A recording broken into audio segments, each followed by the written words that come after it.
everyone, welcome back to my channel.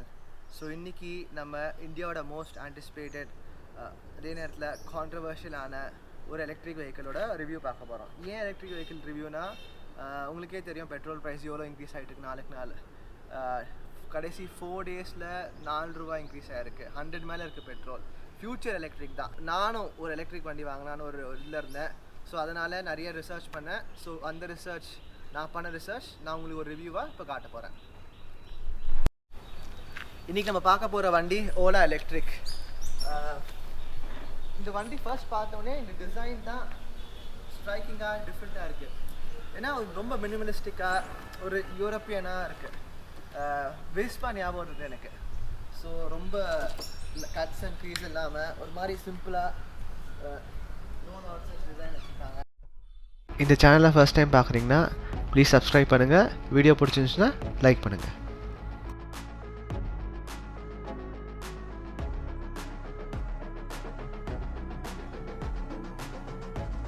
இந்த வண்டியோட ஹைலைட்டே இந்த டச் ஸ்க்ரீன் தான்.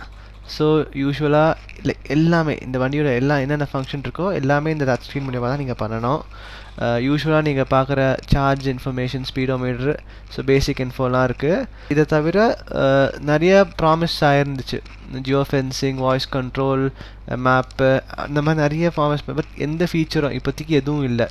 இப்போ நீங்கள் பார்த்தீங்கன்னா ப்ளூடூத்தே கம்மிங் சூனில் தான் இருக்குது, ஸ்டேட்டஸில் தான் இருக்குது. ஸோ ஏகப்பட்ட ஃபீச்சர்ஸ் இன்னும் இந்த இனிமேல் இன்னும் அப்டேட் ஆகலைன்னு சொல்கிறாங்க.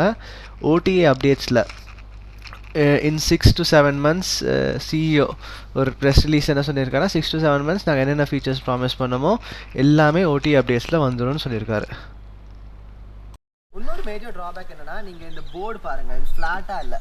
ஸோ நம்ம இந்தியாவிலலாம் இது இங்கே எப்போவுமே ஏதாவது ஒரு போட்டு ஒரு திங்ஸை போட்டு கொண்டு வர்றது தான் வச்சுருக்காங்க அது. பட் இங்கே இது ஏதோ டிரான்ஸ்மிஷன் ஏதோ போகுது. இது ஒரு இது கன்சர்ன் தான். செகண்ட், இந்த ஹேண்டில்ஸ்லாம் ரொம்ப சீப்பாக இருக்குது. You can see that. இது வருது பாருங்கள், புது வண்டி எப்படி ஆடுது பாருங்கள். இதுவும் சரி, இந்த லெக் ரெஸ்ட்டும் ரொம்ப சீப்பாக இருக்குது. ஸ்டாண்டும் சரி, ஸ்டாண்டும் பிளாஸ்டிக்கில். இதுவும் அந்த இங்கே ஃபிட் அண்ட் ஃபினிஷ் இது சரியில்லை. இதுதான் சார்ஜிங். இது ஏதாவது மாற்றுறதுக்கு ஏதோ ஒரு ஸ்டாண்ட் இது மாதிரி கொடுத்துருக்காங்க. இங்கே 2 ஸ்பீக்கர் இருக்குது.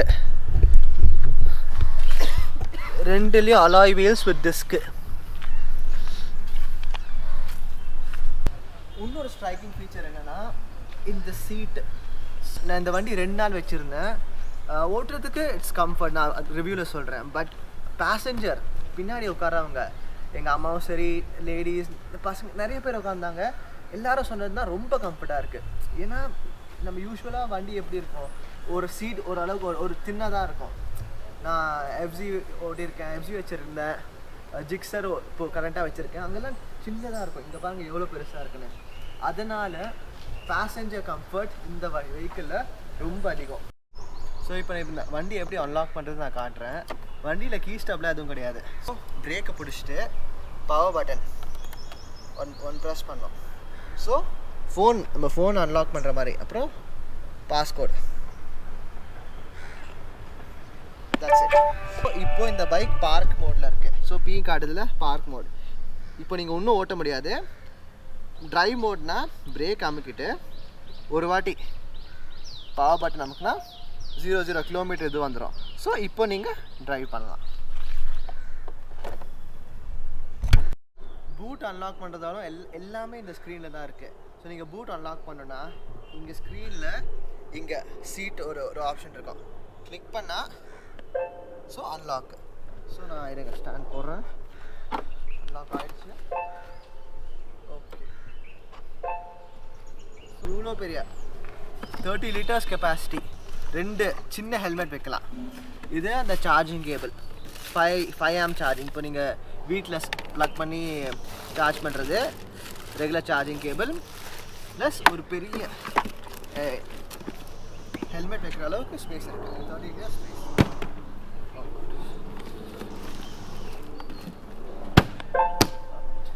இப்போ நான் ரிவர்ஸ் மோட் காட்ட போகிறேன் உங்களுக்கு. இங்கே இருக்கிற ஒரு பட்டன் பாருங்கள், ஆன் பண்ணிக்கோங்க. இதை ப்ரெஸ் பண்ணுங்கள், ரிவர்ஸ் மோட் ஆக்டிவேட் ஆகிடும். நீங்கள் साउंड कम करो ரேஸ் பண்ணா வண்டி ஸ்லோவா பின்னாடி போகும். இதான் மியூசிக் ப்ளே பண்ணணும் ஆன் ஆஃப் அந்த பட்டன் இது. ரிவர்ஸ் மோடு, இண்டிகேட்டரு, ஹார்னு, அதுக்கப்புறம் 2 வீல்லையும் டிஸ்க் பிரேக் இருக்குது. ஸோ டிஸ்க் பிரேக் நல்லது தான், பட் ரொம்ப ஷார்ப்பாக இருக்குது. இந்த வண்டியோட கான்ஃபிகரேஷன் பார்த்தோன்னா 5.5 hours ஆகும் இந்த ஃபுல் சார்ஜ் ஆகிறதுக்கு. 3.9 kWh பேட்டரியோட இருக்கான். ரேஞ்ச் அவங்க சொல்கிறது, ஓலா அஃபிஷியலாக சொல்கிறது 180. கோராவில் வண்டி என்கிட்ட வந்தது முன்னாடி நான் கோராவில் நிறைய பார்த்தேன், நிறைய பேர் கிட்ட ரிவ்யூ பார்த்தேன். 130 சொல்கிறாங்க. நான் ரியல் லைஃப்பில் செக் பண்ணேன், எனக்கு 120 அரௌண்ட் தான் வந்துச்சு. மேபி நான் ஃபாஸ்ட்டாக ஓட்டினேன் என்னன்னு தெரியல, பட் ரியலிஸ்டிக் இந்த வண்டியோட ரேஞ்ச் என்னன்னா 120 கிலோமீட்டர். ஓலா அவர் சிஇஓ என்ன சொல்லியிருக்காருன்னா, நிறைய charging stations Ola hyper chargers around 100,000 ஒரு ப்ராசஸில் இருக்கான். ஸோ ஆல் ஓவர் இந்தியா வர போகிற மாதிரி. பட் நீங்கள் வீட்டில் சார்ஜ் பண்ணால் 5.5 hours ஆகும். It's pretty reasonable. 5.5 hours full charge ஆகும். நீங்கள் ஓலா ஹைப்பர் சார்ஜஸ் அங்கே போனீங்கன்னா 18 minutes 70% ஆகும்னு சிஇஓ சொல்லியிருக்காரு. ஸோ அது டைம் இன்னும் வரல. அது ப்ரோஸ் அண்ட் கான்ஸ் சொன்னால் இந்த வண்டியில் நிறைய ப்ரோஸ் இருக்குது. நான் சொன்ன மாதிரி seat comfort, ride quality, bumps எல்லாம் நல்ல எப்படி சொல்கிறது, நல்லா கம்ஃபர்டபுளாக இருக்குது, ரொம்ப ஷேக்கியாக இல்லை. ரேஞ்சும் ரெஸ்பெக்டபுளாக இருக்குது. ப்ரைஸ் எக்ஸ்பெஷலி ஸோ நீங்கள் மற்ற ஈவிஸ் ஏத்தர்லாம் கம்பேர் பண்ணால் it definitely undercuts competition. So ஒரு பேக்கேஜ் சொல்லலாம், பட் இதுலேயும் நிறைய ஃப்ளா இருக்குது. மோஸ்ட் இம்பார்ட்டன்ட்லி நீங்கள் படிச்சிருப்பீங்க இந்த த்ராட்டில் ரெஸ்பான்ஸ். அப்பப்போ நீங்கள் த்ராட்டலில் பவர் வராது. நீங்கள் ரேஸ் பண்ணுவீங்க, பட் இப்போ நார்மல் இன்டர்னல் கம்பஷன்னா நீங்கள் ரேஸ் பண்ணுவீங்க, பவர் இருக்கும், ஒரு அளவுக்காவது இருக்கும், ரொம்ப இல்லைனாலும். பட் இங்கே சுத்தம் அப்பப்போ அப்படியே டெட் ஆகிடுது. பீக் டிராஃபிக்கில் ஓவர்டேக் பண்ணும்போது எப்படியாச்சு அப்படியே என்ன சொல்கிறது, அப்படியே டெட் ஆகிடும். அப்படியே நான் நடு ரோட்டில் அப்படியே நிற்பேன். அப்படியே அந்த மாதிரிலாம் கொஞ்சம் ஓவராக இருக்குது. நிறைய பேர் இந்த இஷ்யூ ரேஸ் பண்ணியிருக்காங்க. எனக்கும் இந்த இஷ்யூ வந்திருக்கு. சரிங்களா, நான் இப்போ ஸ்லாண்டில் இருக்கேன். ஓகே, ஆனில் தான் இருக்குது. நான் ரேஸ் பண்ணுறேன், போக மாட்டேங்குது பாருங்கள் வண்டி. ஸோ இதுதான் பிரச்சனை. இந்த ரிக்ளைன் ஆங்கிள் ரொம்ப கிடையாது. இமேஜின் நீங்கள் ஒரு இப்போ ஓகே ஓரளவு இப்போ போதும்.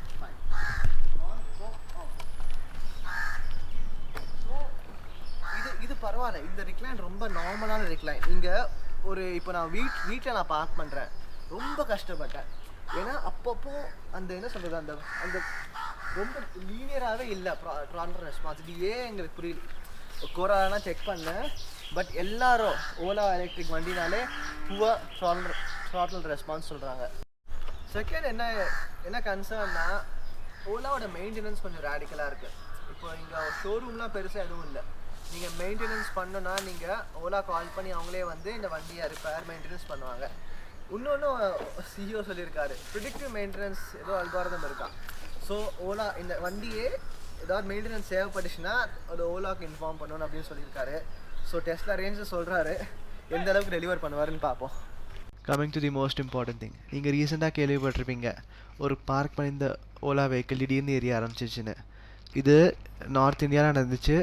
மெயின் ரீசன் எக்ஸ்ட்ரீம் ஹீட்னு சொல்கிறாங்க, பட் கம்பெனி அஃபிஷியலாக எந்த ப்ரெஸ் ரிலீஸ் எதுவும் கொடுக்கல. ஸோ ஐடியலி லைக் எலக்ட்ரிக் வெஹிக்கிளில் பேட்ரி இருக்கும், பேட்ரி இருந்தாலே ஒரு ரிஸ்க் ஃபேக்டர் இருக்கும்னு நமக்கு முன்னாடியே தெரியும்.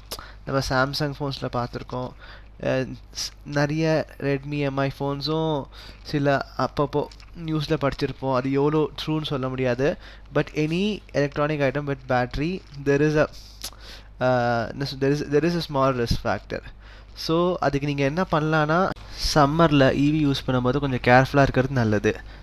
ரொம்ப ஆக்சிலேட் பண்ணாதீங்க. ஒரு ஹாட் சம்மர் டேயில் நார்மல் மோட்லேயே ரைட் பண்ணுங்கள். ஹைப்பர் மோட் எப்போவுமே யூஸ் பண்ணாதீங்க. எப்போவுமே ஈவியை பார்க் பண்ணும்போது ஒரு ஷேடில் பார்க் பண்ணுறது நல்லது பேட்ரி இருக்கிறதால. எப்போவுமே சார்ஜ் பண்ணும்போது நைட்டில் சார்ஜ் பண்ணுங்கள். ஸோ இது நிறைய எக்ஸ்பர்ட்ஸ் சொல்லியிருக்காங்க. So plug the EV for chargings after its battery cools down. So இப்போ நீங்கள் லாங் ட்ரைவ் போயிட்டு வந்திருக்கீங்க, அதுக்கப்புறம் வந்தோடனே நீங்கள் ப்ளக் பண்ணாதீங்க. கொஞ்ச நேரம் பேட்டரியை கூல் டவுன் ஆகுங்க, அதுக்கப்புறம் நீங்கள் சார்ஜ் பண்ணுங்கள். ஸோ இதெல்லாம் எக்ஸ்பர்ட் சொல்கிறது ஃபாலோ பண்ணுறது நல்லது.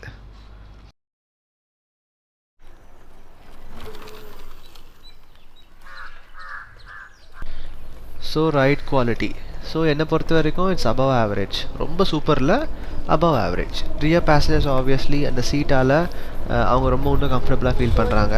So coming to the review, இந்த வண்டி வாங்கலான்னு என்னென்னா ஓலா இஸ் ஒரு டிபெண்டபிள் பிராண்ட் ஆயிடுச்சு, நிறைய பேர் வாங்குறாங்க. கிவன் த பெட்ரோல் ப்ரைஸ், என் ஒப்பீனியன் என்னன்னா it's a very good buy. உங்கள் ஆஃபீஸ் உங்களுக்கு தெரியும், லைக் 10 கிலோமீட்டர்ஸ் 15 கிலோமீட்டர்ஸ் உங்கள் ஆஃபீஸ் இருக்குது.